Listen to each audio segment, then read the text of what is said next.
Hello, കാത്തിരിക്കുന്ന ചിത്രങ്ങളുടെ ഏറ്റവും പുതിയ ഒഫീഷ്യൽ OTT റിലീസ് അപ്ഡേഷനാണ് എന്നൊരു വീഡിയോ ഭാഗത്ത്.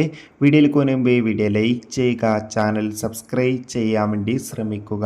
ആദ്യമായി അറിയിക്കാൻ പോകുന്നത് പൃഥ്വിരാജിൻ്റെ സംവിധാനത്തിൽ മോഹൻലാൽ, മഞ്ജു വാര്യർ, ടൊവിനോ തോമസ് എന്നൊക്കെ പ്രധാന കഥാപാത്രങ്ങളായെത്തിയ എമ്പുരാൻ എന്ന ചിത്രം ഇപ്പോൾ മുതൽ ജിയോ ഹോട്ട്സ്റ്റാർ എന്ന OTT പ്ലാറ്റ്ഫോമിലൂടെ OTT റിലീസ് ചെയ്തിരിക്കുകയാണ്.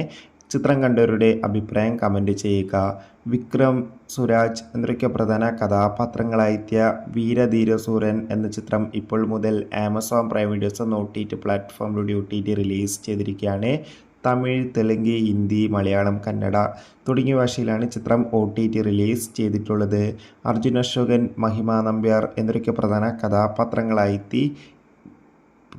കഥാപാത്രങ്ങളായെത്തിയ ചിത്രമായിരുന്നു ബ്രൊമാൻസ്. ചിത്രം ഈ വരുന്ന മെയ് 1 സോണി ലീവ് എന്ന OTT പ്ലാറ്റ്ഫോമിലൂടെ OTT റിലീസ് ചെയ്യുമെന്ന് ഒഫീഷ്യലായി കൺഫേം ആക്കിയിട്ടുണ്ട്.